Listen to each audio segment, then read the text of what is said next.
this is probably something maybe you guys talked about this next one, but I don't know. I'm going to assume it's something you talked about. Is Rey your favorite Star Wars character? Yeah. Nice. I said to Leto that I never particularly identified with Rey, with Padme or Leia. I was never that strong, brave, telling everyone else what to do kind of princess, kind of go get it sort of girl. I was never the quiet sort of put together regal sort of patience that Padme has. I was the awkward, unsure, anxious kid who didn't know who they were, where they were going, where they'd come from, what they were supposed to be, drowning in expectation from the people around them. And Rey was that for me. Rey was that point of connection where I went, now I found my character. Now I found my person.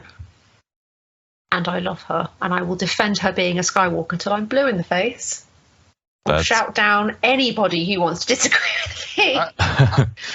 I'm not disagreeing, but like, what do you think about when she gets called, what is it? Something Sue? Mary Sue. Mary Sue. She gets called a Mary Sue, yeah. Right. Yeah. She like knows how to do the force, all the force powers without training. Did people forget that Luke Skywalker blew up the Death Star first time round, age 17, never having flown an X-Wing in space before, never having left Tatooine? Do people forget that Luke also portrays, so does Anakin, this concept of uniquely gifted, incredibly powerful, knows nothing about that, and just happens to be good? It's not. It's literally the Force. I stand by the point, I don't mean this offensively to either of you in the slightest, I stand by the point that the majority of male Star Wars fans could not handle seeing a female lead and seeing a powerful, proficient, intelligent, beautiful female lead as well. Like it became this whole issue that wasn't just about whether she's a Skywalker or whether she's a proper Jedi or not. I'm telling you right now, this conversation we're having is totally helping me see Rey in a whole different way, because there's hardly any females to get their perspective on it, no. Yeah, she deserves as much credit and as much appreciation and respect as Luke Skywalker and Anakin Skywalker did. And Daisy Ridley was bullied off social media. She hasn't been on social media for a good couple of years now because she was harassed so aggressively by the fan base for being a Mary Sue, being a rubbish character, a pathetic excuse. You're not a Skywalker. You'll never be a Skywalker.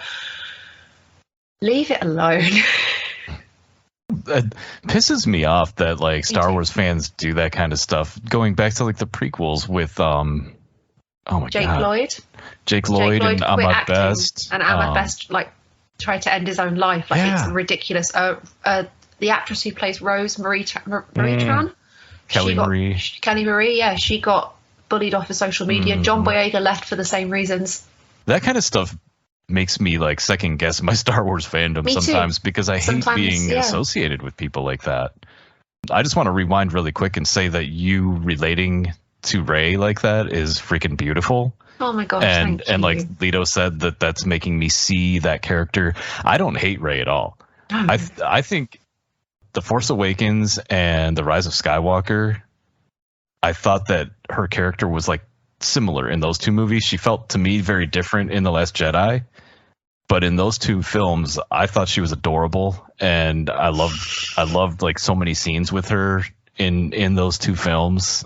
But see, hearing what you were just saying about her is things that I think I need to hear more, because they're not my favorite movies. I don't hate them, but I want to see these movies through your eyes. Maybe exactly. That would help. I said this to Leto. I was surprise taken to the midnight showing of Force Awakens, and I'm not going to cry.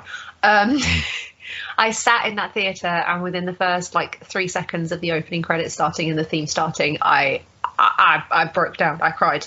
I was so overwhelmed, and I said this to Leto. It was like everybody in that cinema, we all held hands and we all went home for the first time in years. We all took that step back into that world together, and it didn't matter whether you liked Rey or Finn or Poe. It was JJ worked so hard to make it new and fresh, but so familiar and so comforting. It was like being given a hug. like a hug from somebody that you haven't seen in a long time.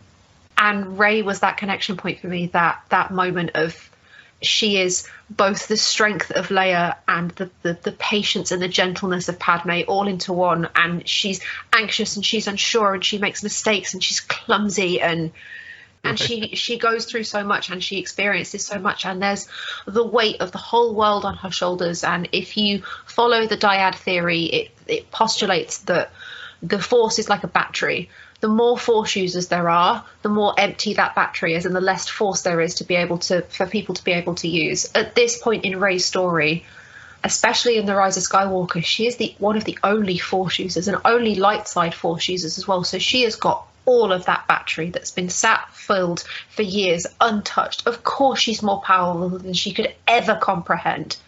I am all of the Jedi. Rey is elite, unstoppable, undefeatable, completely the antithesis of everything Star Wars. It was just it. Oh God, I love them so much. Yes, there were issues with The Last Jedi. Yes, I think Rian Johnson did his absolute best to make it as difficult and unnecessary as possible. His sense of humor is very weird. Mm-hmm. It makes Rey and Kylo's relationship, if that's what you want to call it, by the end of Rise of Skywalker, really jarring, because there's none of that really in The Last Jedi. Both Daisy Ridley and Kylo Ren, Adam Driver, wanted to improvise a kiss in the lift. Literally just have this moment of just... Yeah. And Ryan was like, nah, won't work, don't like it, won't fit. And then it means that when they kiss at the end of the film, I laughed a little bit, I'll be honest. I wasn't expecting it. I didn't like it. I wasn't foreseeing it. I didn't... Why did you have a little smooch? Why? Don't get it.